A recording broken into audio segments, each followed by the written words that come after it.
Apocalipse 2, versículo 1 ao 7, nós vamos trabalhar esse texto hoje, relembrando aí algumas coisinhas do capítulo 1. Nós vimos no capítulo 1 que João é o autor, é aquele que escreve esse livro. Nós vimos João tendo a visão de Jesus ali em meio aos candelabros, segurando as 7 estrelas, uma imagem de Jesus sustentando os anjos ou os pastores da igreja, dessas igrejas da Ásia. E agora nós temos as cartas a essas igrejas da Ásia. Então aqui nessa porção do texto do capítulo 2 e 3, nós temos uma linguagem apocalíptica, porque o livro exige essa literatura. Todavia, ao mesmo tempo, nós temos um estilo muito parecido com as epístolas que a gente estudou de Romanos a Judas.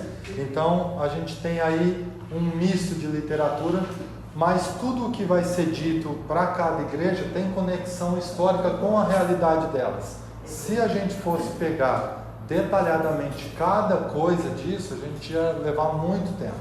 Como a gente está tentando encurtar isso para 40 minutos cada mensagem, então nós hoje vamos trabalhar só a carta à igreja, para a igreja de Éfeso, tá? Então eu vou falar rapidamente sobre as 7 cartas, sobre a estrutura das 7 cartas, e depois a gente vai entrar na carta aos Efésios, ok? Então, falando dessas 7 cartas, a gente já falou nos estudos anteriores que 7 no livro de Apocalipse representa totalidade, plenitude e tal. Então, embora seja para 7 igrejas físicas situadas ali na Ásia Menor, que é a atual Turquia, elas são uma carta para a totalidade da cristandade de todos os séculos, de todos os tempos, tá? Embora aqui a gente tenha a totalidade da cristandade, nós precisamos lembrar que ela é uma carta específica para cada uma dessas igrejas físicas e, portanto, nós precisamos tirar delas aplicações. Nós não podemos tirar o contexto da carta quando ela foi escrita. Nós não podemos anular a realidade histórica, cultural, religiosa que aquele povo estava vivenciando para encontrar coisas para a gente. Nós precisamos sustentar isso e, com isso, encontrar aplicações para a nossa vida hoje, século 21, tá ok?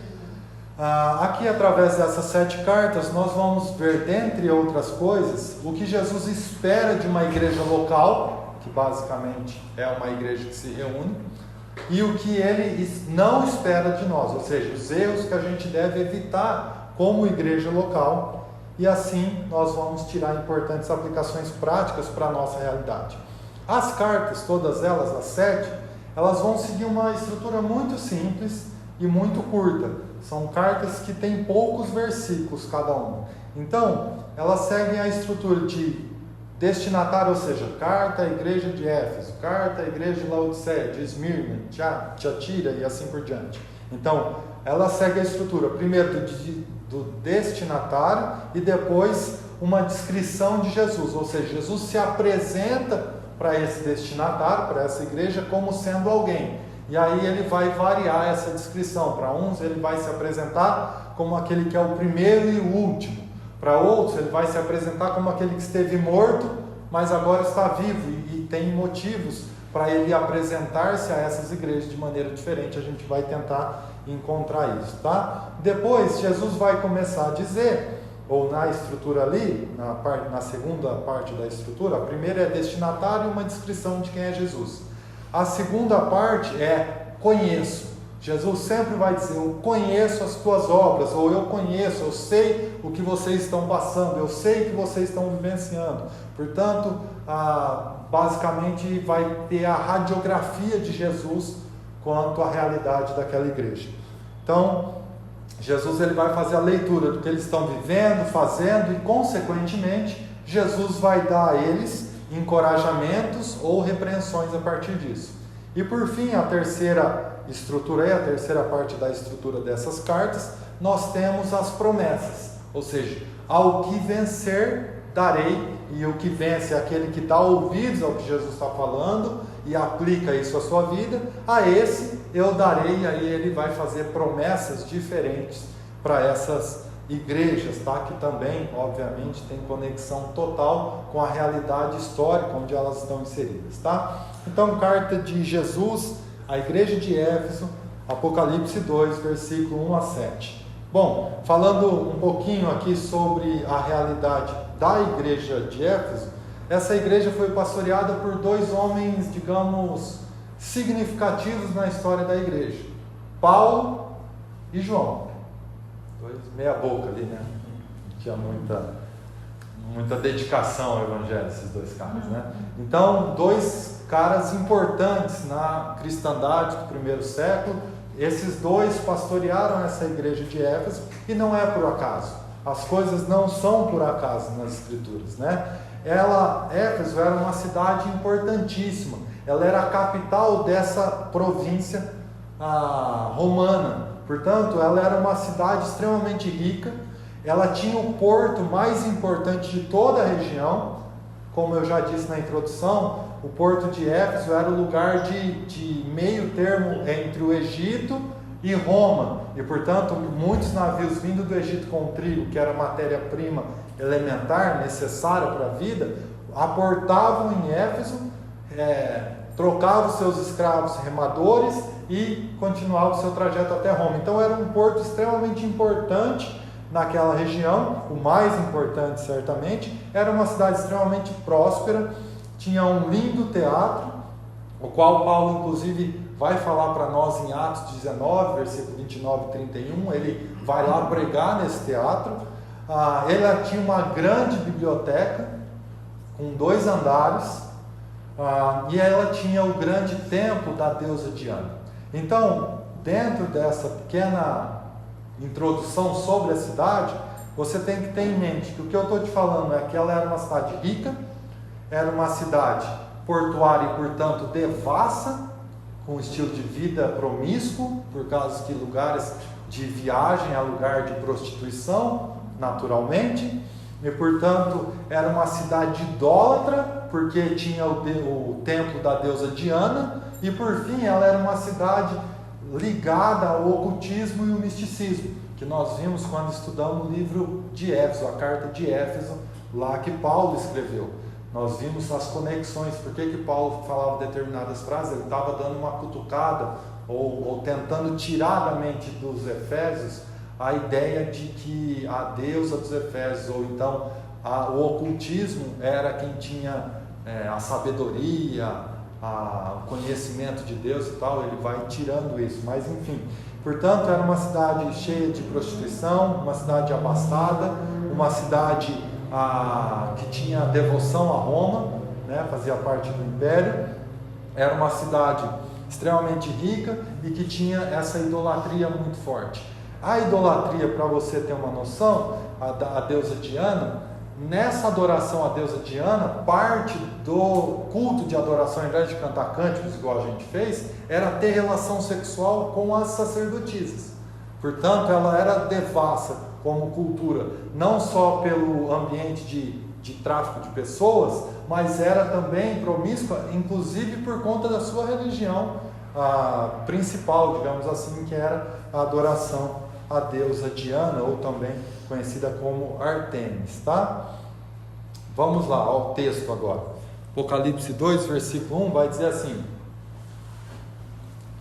ao anjo da igreja em Éfeso, escreva: estas são as palavras daquele que tem as 7 estrelas em sua mão direita e anda entre os 7 candelabros de ouro. A gente já viu essa imagem, né? As estrelas são anjos, os mensageiros dessa igreja, os pastores talvez, e as 7 igrejas, os 7 candelabros são as 7 igrejas. A gente já falou disso no capítulo anterior, no último estudo de Apocalipse nosso.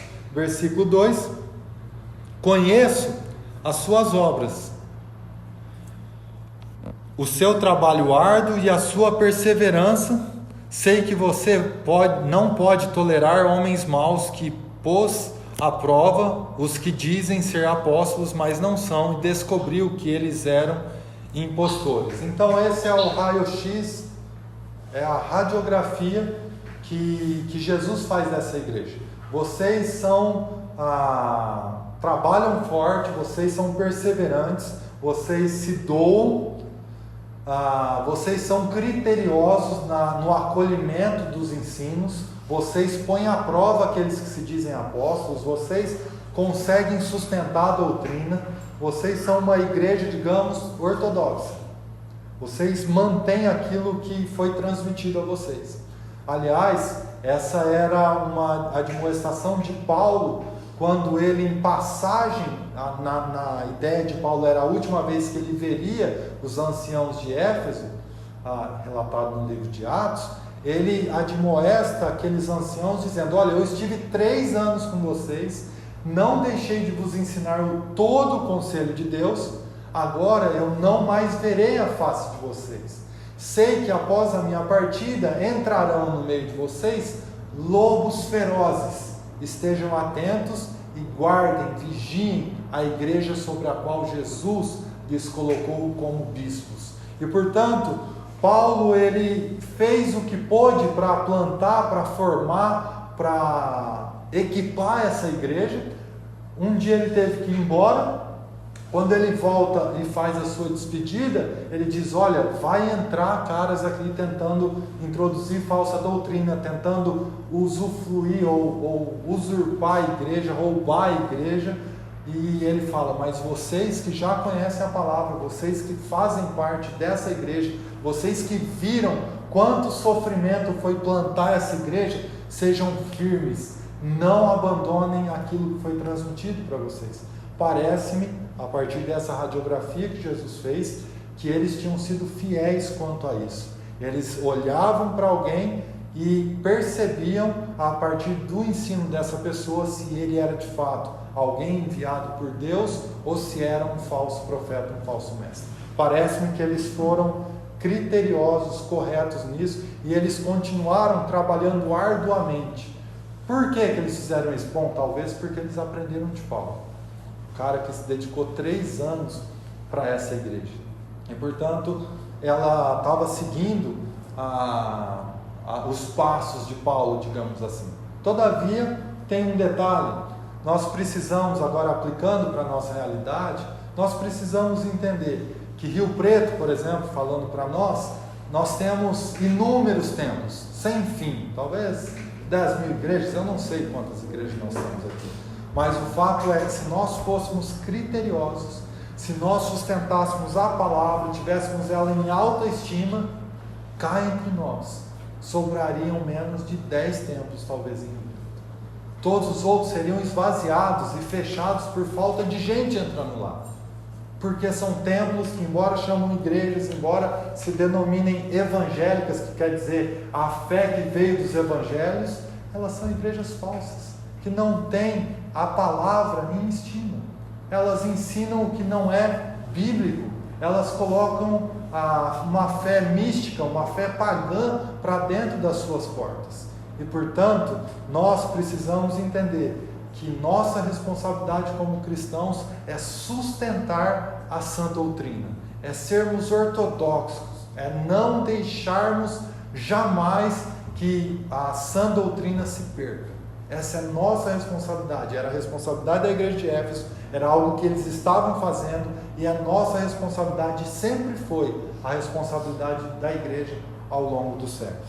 Seguindo aí, bom, chegando então aí ao versículo 3 de Apocalipse 2, vai dizer: você tem perseverado e suportado sofrimentos por causa do meu nome, e não tem desfalecido. Então, essa é uma congregação, é uma igreja fiel, que não se acovardou em meio às ameaças, em meio à perseguição que vem sofrendo. Tá? Versículo 4: contra você, porém, tenho isto: você abandonou o seu primeiro amor. E aqui a gente precisa fazer uma pausa, porque amor nas Escrituras não é sentimento. Embora a gente, talvez numa ideia hollywoodiana, a gente pensa que amor é quando o teu coração bate forte, né? É quando eu sinto palpitação pelo outro. Não, isso não é amor nas Escrituras. Amor nas Escrituras é a disposição em favor do outro. Amor nas Escrituras é volição de querer fazer algo em favor do outro. Amor nas Escrituras é decisão. Por isso que Paulo, falando inclusive à igreja de Éfeso, na sua epístola, ele vai dizer: maridos, amem as vossas esposas. Ele não disse: olha, se você estiver sentindo palpitação, coração batendo forte, se estiver suando frio, não tem, se a mão estiver gelada, não existe isso. É uma ordem, é um mandamento, é uma ordenança, é algo que você tem que fazer, é algo que você escolhe fazer, não é algo que você sente e aí reage. É algo que você concebe na sua cabeça e então você age a partir dessa consciência. Deu para entender? Não é amor nas Escrituras, não é um sentimento. E portanto, Jesus está dizendo: olha, eu tenho contra vocês, nessa radiografia que ele está fazendo da igreja, que vocês deixaram o primeiro amor. E aqui a gente precisa conciliar algumas coisas. Era uma igreja perseverante, era uma igreja ortodoxa, era uma igreja que se dedicava em fazer coisas na sociedade onde ela estava inserida, era uma igreja que trabalhava árduo, como Cristo tinha dito, e a ideia ali de trabalho árduo é alguém que se deixa até o esgotamento, literalmente.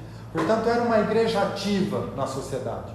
Todavia, parece que o ativismo tinha se tornado uma ação contínua, mas sem a reflexão necessária, sem perceber o motivo. Em outras palavras, é como uma igreja, por exemplo, que resolve estar inserida numa realidade pobre, resolve dar cesta básica, começar a dar assistência para aquela bairro onde ela está inserida. E ela começa a socorrer um ou outro com assistência de cesta básica. Todavia, se ela faz esse processo de doar a cesta básica, e que não tem nada contra isso, não há nada de errado nisso, mas isso não pode ser o propósito. O propósito tem que ir para além disso. O propósito não é socorrer alguém na fome. O propósito é dar o pão para essa pessoa, transmitindo para ele consciência de que você o faz porque o pão é nosso. Lembra da oração dominical? O pão é nosso, e uma vez que quem nos dá o pão é o Pai, então se o pão é nosso, o Pai é nosso. Então você não dá a cesta básica para simplesmente suprir a fome dessa pessoa, você dá a cesta básica tentando gerar, ou tendo consciência, então tentando gerar consciência no outro, de que você hoje tem o pão, ou nós estamos te socorrendo com o pão, não porque nós somos bonzinhos, mas porque nós recebemos do Pai, para além das nossas necessidades, o pão é nosso. Você precisa transmitir para ele consciência de família, mas ele só pode ter consciência de família se depois ele conseguir perceber que o Pai também é nosso, e aí você apresenta, a partir disso, o Evangelho de Jesus Cristo. Porque é através do Evangelho que o Pai reconciliou consigo o mundo. E portanto, agora nós não damos cesta básica porque somos bonzinhos, nós não damos cesta básica simplesmente porque tem uma necessidade, porque isso qualquer um que não conhece a Cristo pode fazer. Mas nós damos cesta básica gerando consciência de que nós temos um pão que é nosso e um Pai que também é nosso. E a partir disso, a pessoa começa a criar consciência de que ela não deve viver de cesta básica que é doada, mas como Paulo falou à própria igreja de Éfeso, ela agora começa a trabalhar, ou nós damos suporte para que ela seja inserida, por exemplo, no mercado de trabalho, para que agora trabalhando ela possa ajudar aqueles que não têm. Ajudando então aqueles que não têm, gerando neles a mesma consciência de que eu não estou te socorrendo porque eu sou bonzinho, eu não estou te socorrendo porque eu quero ser salvo, eu estou te socorrendo porque em mim foi gerada uma consciência de que o Pai é nosso e o pão é nosso. Amém. É isso. Não pode mais fazer, nós não podemos aceitar fazer as coisas simplesmente porque nós aprendemos a fazer assim. Tem que gerar uma reflexão, uma consciência de pertencimento, de identidade que está em Cristo. Senão, é fazer por fazer. Senão, não faz sentido isso. É simplesmente boas obras. Lembra quando a gente estudou a carta aos Efésios? Em Efésios, a expressão boas obras, ela se repete. só que por vezes é uma expressão no grego que indica uma ação superficial, e por vezes é uma expressão conectada à ação de um cristão que pode ir para mais profundo boa obra. Porque boa obra superficial é aquilo que supre a necessidade emergencial de alguém, por exemplo. Mas é aquilo que não gera profundidade de relação, não gera profundidade de consciência. E portanto nós precisamos ser aqueles que se dedicam às boas obras nesse sentido, de gerar consciência no outro. Porque senão nós vamos viver de assistencialismo, senão nós vamos viver apagando incêndio. E não é esse o propósito. Não é esse o propósito. Bom, vamos lá. Nós precisamos fazer coisas, portanto, que gerem, ou que em nós tenha uma reflexão a partir disso. Nós não podemos nos admitir como fazendo coisas como um ativista. Foi o que a radiografia de Jesus sobre essa igreja condenou. Vocês estão fazendo muitas coisas, mas estão fazendo sem o coração, sem a reflexão correta. E assim não faz sentido. Vocês abandonaram, não é perderam o primeiro amor, vocês o abandonaram, o deixaram de lado, propositalmente ou não tão propositalmente, mas vocês sabem, têm consciência que assim o fizeram. Não é algo que você não sabe onde está, é algo que vocês largaram de lado, tá? Então, versículo 5 aí, a gente chega, lembre-se de onde você caiu, arrependa-se e pratique as obras que praticava no princípio. Se não se arrepender, virei a você e tirarei o seu candelabro do lugar dele.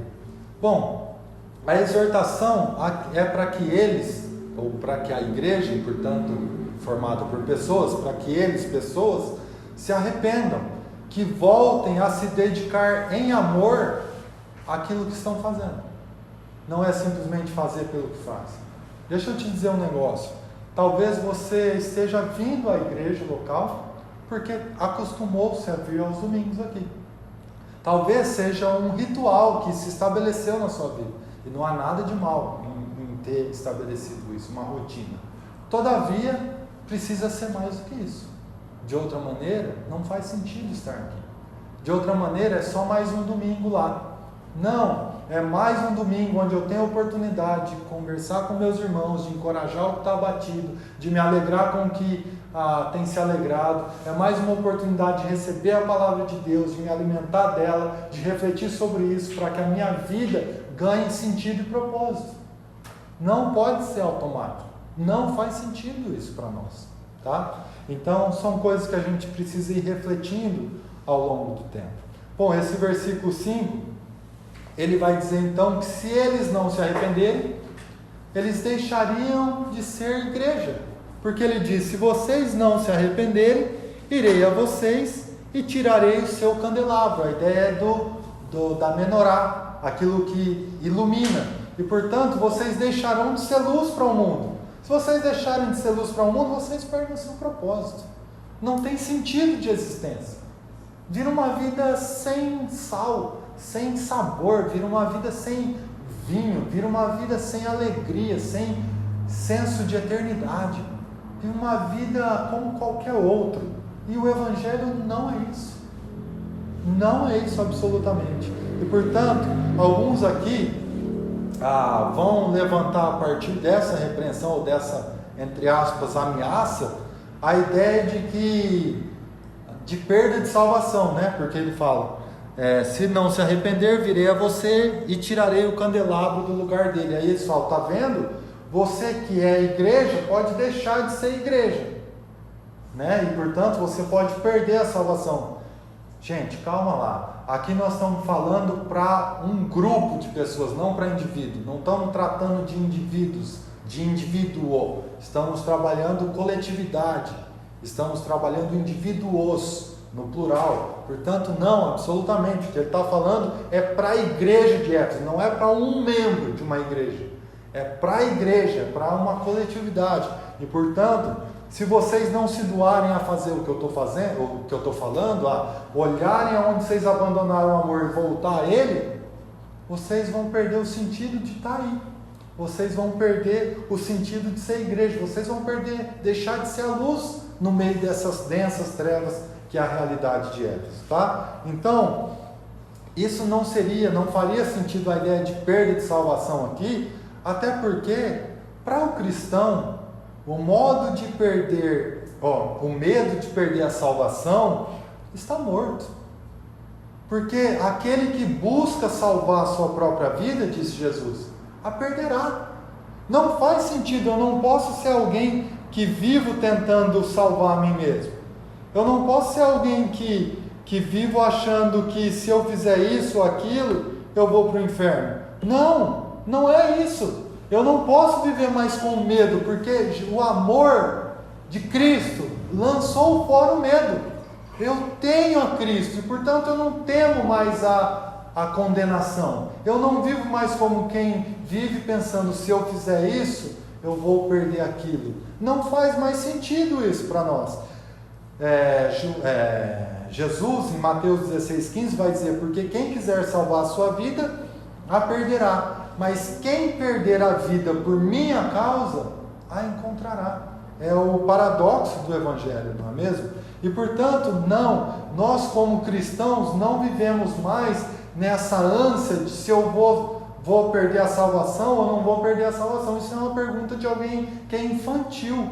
Essa pergunta não existe para nós, porque quem quer salvar a sua vida vai perdê-la. Nós não vivemos nessa perspectiva, mas nós vivemos uma outra perspectiva. É a aflição de não sermos o que somos chamados e destinados a ser. Nós somos destinados a ser como o Filho. E portanto a minha aflição não é se eu vou fazer isso e eu vou perder a salvação. A minha aflição é, por que eu estou fazendo isso se o meu destino certo, garantido, assegurado por Cristo é ser parecido com Ele? Então aquilo que eu faço, a reflexão é, se eu estou vivendo coisas que eu não deveria viver, eu estou vivendo sem a reflexão necessária, ou sem a ação necessária a partir da reflexão que eu deveria fazer. Porque eu estou destinado à glória, eu estou destinado a ser parecido com o Filho. Logo, se as minhas atitudes, se as minhas decisões não se assemelham ao que o Filho faria, isso está me deixando longe de ser o que eu devo ser, o que eu fui destinado a ser. E essa é a minha aflição como cristão. Não é em perder a salvação, isso já está garantido para nós. Mas nós precisamos entender que nós temos que entrar nessa consciência, nessa reflexão de vivermos para a glória daquele que nos resgatou do inferno e da morte. Já está feito, já está consumado, está garantido, mas não está garantido, não está feito, não está consumado simplesmente porque Jesus queria te salvar. Sim, Ele queria te salvar, Ele te salvou, mas é para ser para a glória dEle, para viver para a glória dEle, não para a sua própria salvação e existência. É para viver agora para o outro, em serviço a Deus e em favor do outro. Versículo 6 vai dizer assim: mas há uma coisa a seu favor, você odeia as práticas dos nicolaítas, como eu também as odeio. Bom, nós não sabemos exatamente quem são os nicolaítas, a gente vai falar deles mais para frente, porque em outra igreja também eles estão lá, mas o fato é que alguns vão apontar os nicolaítas como um grupo que se autodenominava apóstolos, mas que na verdade os seus ensinos eram falsos, e muitos, a partir desse ensino, tinha prática conectada à prostituição com a prostituição pagã, digamos assim, seja ela no sentido religioso, seja ela no sentido físico, tá? E portanto, basicamente é que eles identificaram esses falsos ensinos e identificaram de onde provém esse grupo. Então Jesus está dizendo: eu tenho a favor de vocês isso, porque provavelmente se eles não tivessem percebido isso, daqui a pouco eles estavam vivendo essas coisas estranhas e poderiam se perder ainda mais. Então ainda estava em tempo. Versículo 7: aquele que tem ouvidos, ouça o que o Espírito diz às igrejas. ao vencedor darei o direito de comer da árvore da vida que está no paraíso de Deus. Bom, aqueles que têm ouvidos para ouvir, ouça. Essa é uma expressão que vai se repetir em todas as partes. E a pergunta é, o que ele quer dizer com isso? Bom, ele quer dizer que aquele que tem ouvidos ouça, é aquele que pode perceber o que eu estou falando, aplique isso ao seu coração. E a pergunta depois é, mas quem tem ouvidos? Bom, só aqueles que são capazes de discernir isso e aplicar ao coração. E quem não tem? Eles não têm o Espírito. Não têm o Espírito, não vão viver nunca a realidade de Cristo. Porque não estão em Cristo ainda, precisam se entregar a Cristo. Mas aqueles que já estão entregues a Cristo, eles têm ouvidos para ouvir o que o Espírito diz. E aí o Espírito Santo está dizendo o que está dizendo, né? Então, ao vencedor, eu darei o direito de comer da árvore da vida. E aqui, quem tem familiaridade com os textos da Bíblia, a árvore da vida nos faz lembrar do quê? Texto de Adão e Eva, texto de Gênesis, da criação, no jardim que tinha a árvore do bem e do mal, a árvore do conhecimento, do bem e do mal, e a árvore da vida. E portanto, a ideia é que aquele que ouvir, aquele que se atentar às minhas palavras e buscar aplicá-las ao seu coração, esse terá vida e vida eterna. De novo, Escritura não fala de vida eterna como um negócio sem fim, ou isso também está implícito, né? Mas fala de vida eterna como um estilo de vida, como alguém que vive a sua vida com a percepção, com a realização daquilo que é eterno. Ganhou uma nova perspectiva, uma nova condição, uma nova expectativa. Ele vive o hoje na perspectiva eterna e não mais o hoje como se amanhã não importasse, vai comer, beber e morrer, né? E portanto é uma vida sem sentido. Não, nós vivemos a eternidade já hoje, no presente, tá? Todavia, quando ele usa essa expressão aí, eu darei de comer da árvore da vida que está no paraíso de Deus, é possível que Jesus estivesse fazendo um contraponto a uma história muito conhecida pelos Efésios. Como eu disse para vocês, a cidade de Éfeso tinha o templo da deusa Diana, ou também conhecida como Artemis. E portanto, esse templo ali na cidade de Éfeso era extremamente visitado, vinham vários povos adorar ali, até porque se prostituíam a partir disso, né? Então tinha um incentivo, né, digamos assim, para os pagãos. Então, esse templo foi construído onde havia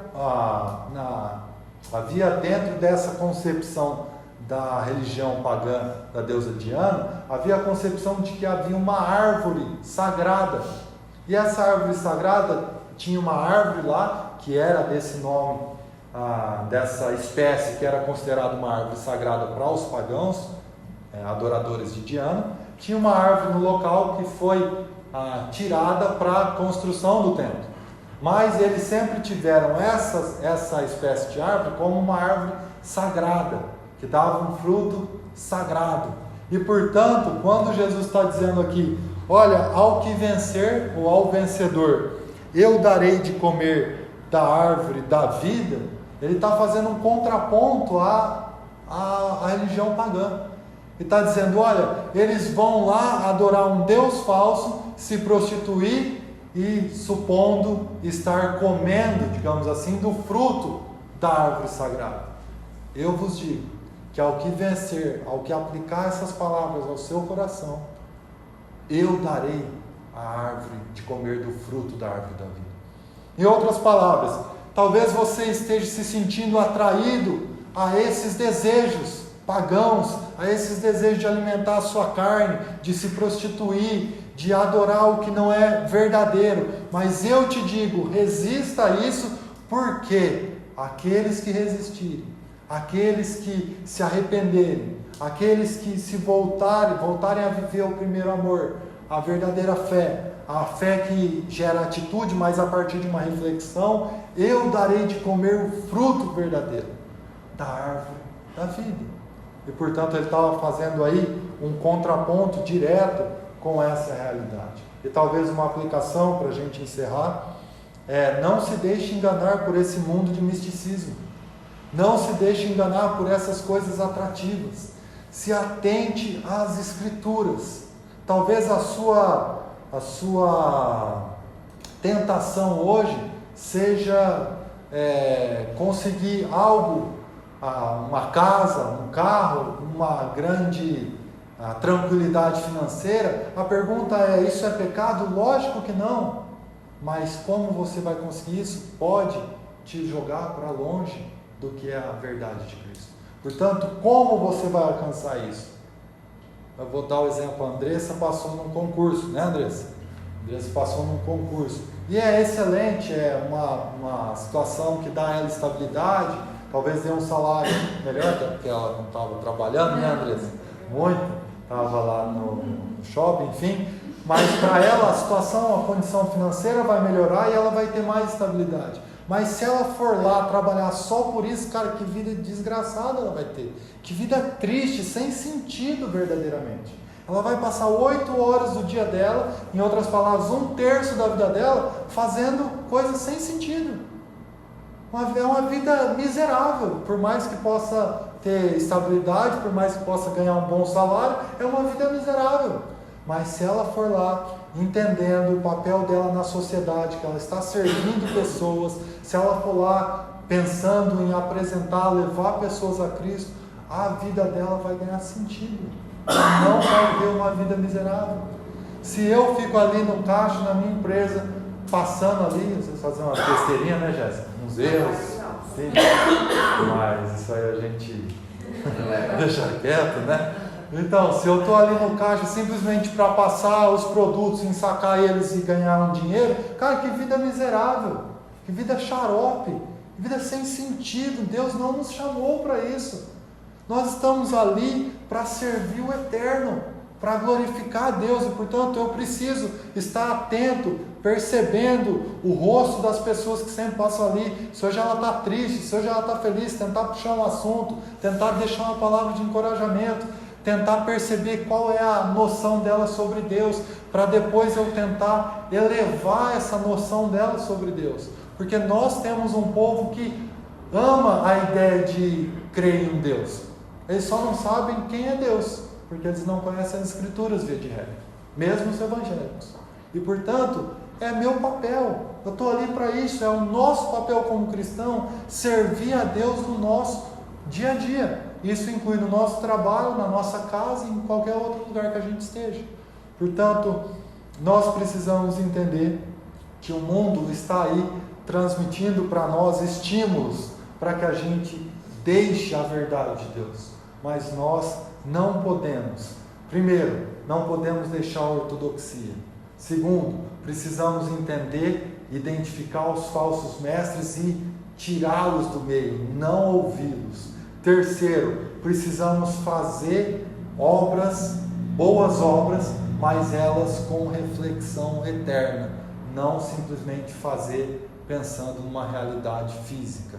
E quarto, os chamados, as tentações estão aí, mas porque nós estamos vivendo a nossa vida fazendo reflexões a partir daquilo que já está assegurado, que é a eternidade, é a vida eterna, é a vida com Cristo, porque nós estamos fazendo cotidianamente, rotineiramente essa reflexão, nós estamos vivendo a certeza da eternidade e essa certeza da eternidade está gerando em nós uma perspectiva eterna nas nossas decisões no dia a dia, e fazendo isso, as tentações elas vão não cessar, porque nós estamos num corpo de carne caído, mas elas vão se tornar pouco atraentes, porque aquele que está diante do Rei da Glória, como João esteve, né, naquela visão no capítulo anterior, vai olhar e vai falar: quão formoso, quão bonito tu és. E agora as outras coisas que poderiam ser atrativas se tornam nada frente a isso. Portanto, que o Senhor nos ajude a ter um coração que sempre está atento às palavras de Cristo, que sempre está atento à palavra de Deus, e que as nossas ações sejam regadas por uma perspectiva eterna. Que nós não venhamos a viver sem reflexão, sem coração. Que as palavras elas cheguem à nossa mente através da pregação do Evangelho, através do ensino da palavra, através do devocional que a gente faz na nossa casa, mas que elas desçam ao nosso coração, de modo que a gente venha fazer o que a gente faz, não porque eu sou bonzinho, não porque eu preciso fazer, mas porque eu preciso gerar no outro perspectiva eterna.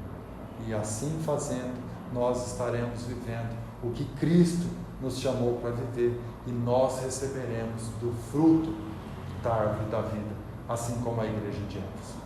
Ok? É isso, gente. E nós encerramos o estudo de hoje.